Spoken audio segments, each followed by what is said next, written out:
Welcome to Your Town. I'm Chef Wendy Brodie with Art of Food, and my guest today is another well-known icon chef in our area, Mr. Tim Wood from Carmel Valley Ranch, executive chef, and now I find out a sommelier designation as well. So anyway, I was so thrilled reading about your bio.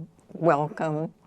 And I'm going to let you kind of start out by telling me, I know you're from the East Coast, but take it from there. Well, I'm super happy and blessed to be here. It's really fun. And you're a great host. You know, I've watched quite a few of your videos and things. And I think the fun part about being here is knowing that it was probably 18 years ago when I first came out here. A friend of mine introduced me to you, and it was like, oh, star chef Wendy Brodie. And then throughout the years, it was, oh, you're always a kind spirit when it comes to the events that we do. And it's like we can sit in the corner and go, oh my gosh, that was something. So it's nice to be here. And but yes, originally, and I guess always the East Coaster.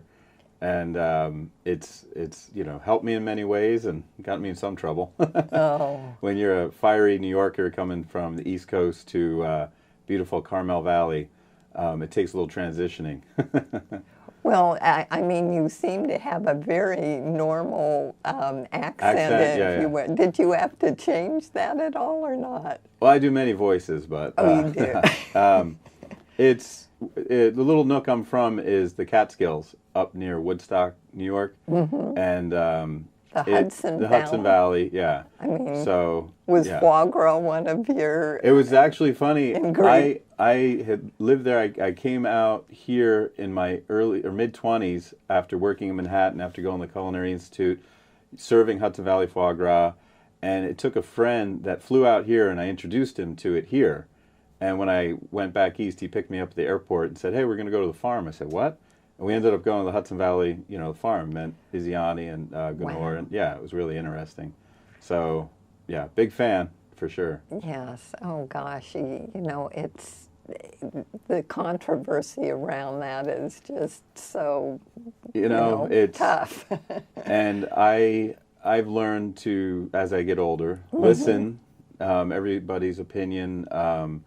I just think it's a preference of different people's opinions, and it's not something that I push on people, but if they enjoy it, it's a cuisine. And that's what being a chef is all the cuisines that you have to learn and try to understand and get the flavors down, so then you can express yourself a little bit when it comes to using the product. Yeah. And of course, you went to the Culinary Institute of New York, the other CIA. The other CIA. It was always a great thing to say, you know, I'm in the CIA. Yeah. You know, when you met somebody and they'd say, huh? Oh, Culinary Institute of America, of course. And isn't it interesting how the CIA and the National Restaurant Association, the NRA, is the National Rifle Association. It can add some confusion. Yeah, but we like that. Add a little confusion, mix it up a little bit.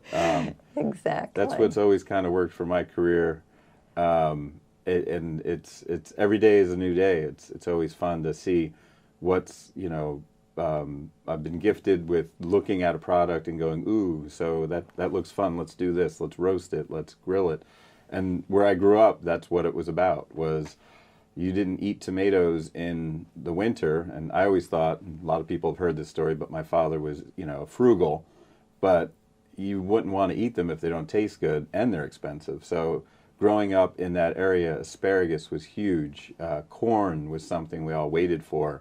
And still this day, if I go back home, friends will say, oh, it's not ready yet. I'm like, oh, I just want some corn. Well, it's no good. It's fine, you know. But you grow up, you know, waiting for that height of the season. So it's sweet and it comes right off of the tree or the stalk. And it makes all the difference. And that's what we try to live by. And moving out here, it's become very easy. It's 18 years now, by the way. And it's the season, there's always a season. So the growing season's so long and the product is so great that it takes, you know, chefs kind of, when they come out here, they have to change a little bit and get out of their own way and just let the product, the vegetable or the fish do what it wants to do, not what you don't have to manipulate it too much. No, that's wonderful. And of course, you're in such a gorgeous location. The ranches. Yes, and the gardens that you recently put in are just incredible. It's always evolving, too. That's what's great, is every time that, in my life that I feel like, oh, things are flattening out, it just all of a sudden, oh, what's that? We're going to get goats. Oh, we're going to do this. So the art supplies, as my local friend Mark Marino would say, they keep coming. And as an artist, not self-proclaimed, but I guess, it's great to have those products just to say, hey, let's mess around with this a little bit and, keep the integrity of whatever it is, whether it's our chickens or the goat milk or whatever, but still get to, it helps you get through the day-to-day. Well, the beautiful thing about you and some of the events that you've done that we've attended is that you're really educating all of us. I mean, whether it's chefs or locals or tourists, with your products, the honeys, the lavender, all of these wonderful things that you've exposed us to. And Mark Marino, is he your garden? He's like the garden guru. Yeah, he is. Because you can just have fabulous. A spiritual conversation, unless it involves basketball or driving to Big Sur, because then it gets a little crazy. But he really brings, you can have a one-on-one conversation, and it's not, I try to, mirror that with, if I could educate someone, I only know what I know, and you're not always right. I learned something new. But Mark really gives me a grounding when it comes to how things grow, all the way down to like a spiritual sense, but into how the breakdown of the actual plant is good for your body, nutrients and things like that. Even working with the soil. And the garden is great because it shows off like the different, some things are just blooming, some things are later in life, and it all is one big cycle. And we kind of try to keep it like that. Now with the goats, with Charlie Cassio, I'm chasing a goat man around. Now, I watched Sunday morning, and they had goat yoga on there. Of course, they're the little mini goats, but I mean, this could be something that we could all partake in. Absolutely. Well, as we speak, we might have another member of our team, or two, as our goats. One is in heat, I guess, labor. Sorry. Either one works. And the program's going to be nice. We're bringing on cheese making and things like that. It all evolves again, and you could talk about it, but until you're doing it and learning it, I was never that smart in school. So it really takes hands-on to understand and rubbing shoulders with people who know the crafts. And I'm really excited. Cheese making is extremely simple, but also can be very, artisanal as well. So I look to both sides. Well, since you're a Big Sur fan, Carissa Chapelet and her goats, do you know her? I know her. I know her well. I don't know her goats that well. Oh, well, I got to milk some of them, and we made cheese for an auction group, and it was so thrilling. And it's definitely something I look forward to. Not so much milking, but it might be good Zen time for me. I don't know. It might. But it's taking the next step to see, because it's in someone's farm up in the mountains is one thing, but we have our resort guests, and we're building our creamery and the actual so we have to do everything to meet all the proper. So now, are you going to have some wholesale for us chefs? We'll see how things evolve. I never thought I'd be sitting here talking to you a few years back about what we do. So as things evolve, it's definitely in my plan. I think it'd be great to have some simpler cheeses. I think just the probiotics of yogurt and the milk itself, We have a pasteurizer and things like that. So we'll have to learn as it all goes. And This is so exciting. it is exciting. Yeah. It's interesting. And to bring it to such a, a resort that we have so many different angles and things going on, I just think it'll be an evolution.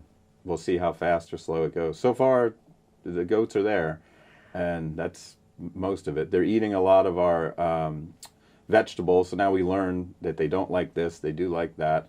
And Charlie's pretty funny. Charlie Cassio, he's someone you should have on the show too. Oh, okay.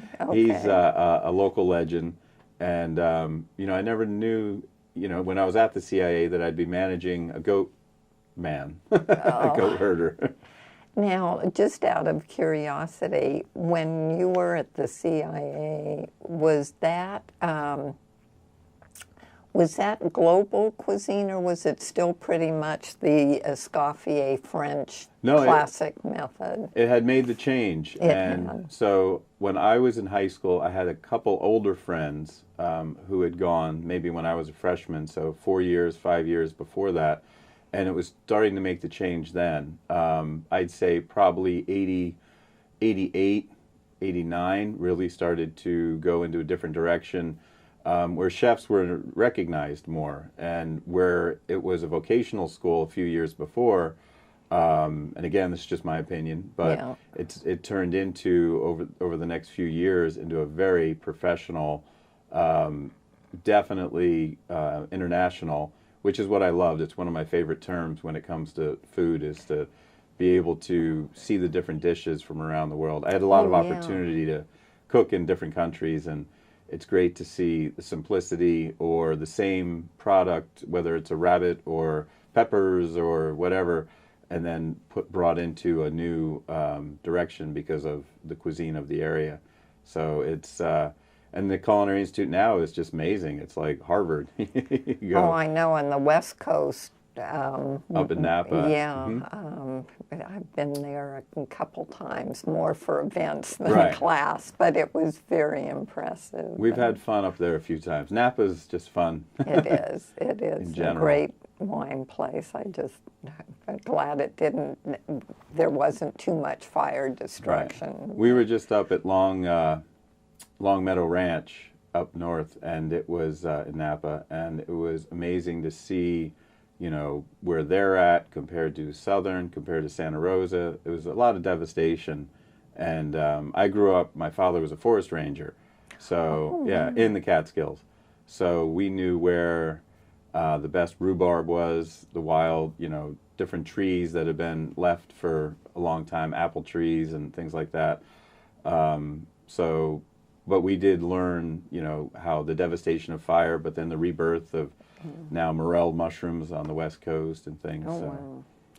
Well, back to your earlier years, how did you know that you wanted to become a chef, or what inspired you? I think I definitely would have to say, and it's taken 30 years, believe it or not, for me to go. And I think it was 30 years ago that I started in a small hotel, and lied and said I was 14, and I was 13. Oh. And what seemed like a great idea, that Thanksgiving was the coolest thing to not be at home for, plagued me years after that for still not being home. But you learn to have it a day or two ahead, or day two. Anyway.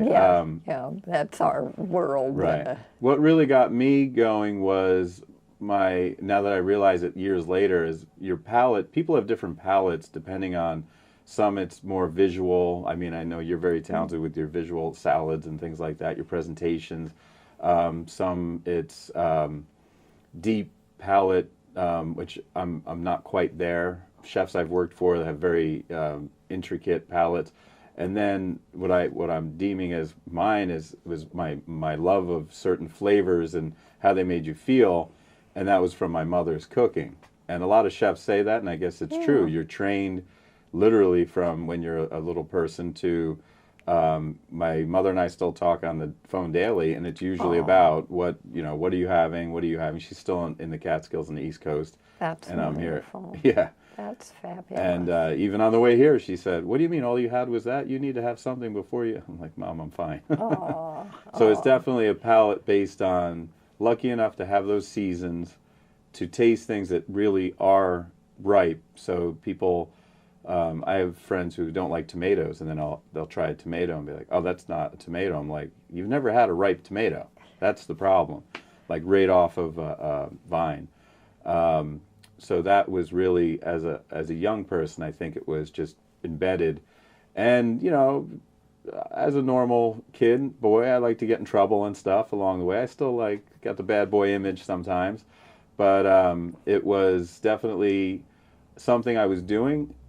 I could make a living on it, and I think I dreamt I was going to be an actor, and that never really worked out. But so you present so well that you get your time on stage beautifully, and gosh, and the fact that the wines, that you've gotten that education behind you, it's something that I've always felt I need more of, or more understanding. But I was very fortunate to, when I worked with Cal Staminoff at Bernardus, obviously a very wine-driven resort. He gave me an opportunity because we, really studied wines and pair flavorings. I still like the saying that food is wine. I agree. It's the fermented food. Yeah, and when properly administered, it's very good for you. But it really was. It was so. I think food and wine both have it's always going to be there's always a story that you haven't learned yet. So there's always a book you haven't read, an area of why the viniculture is a certain way, why they use certain systems, going back to, the Romans. And it's a never-ending story. So for me, I had the opportunity, I didn't know it until I sat in class, and who was my instructor? Fred Dame, a local master sommelier, who's now a local boy who's moved on. I used to work with him at Simpson's years ago. And we were in a wine group together, and it was always, it was amazing to see these guys and their palates. Again, my palate is, oh, that's good. And I know the difference between really good, and then you can find little things.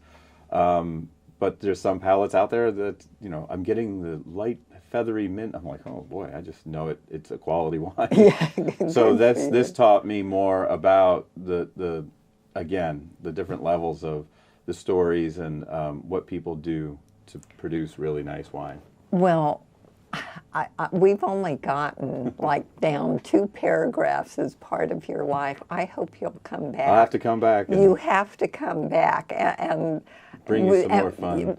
Chanterelles and all your wonderful awards from the Big Sur Foragers Festival now. But anyway, please do come back, and thank you for sponsoring this show. Absolutely. Thank you so much. much. It's great to be here. Thank you.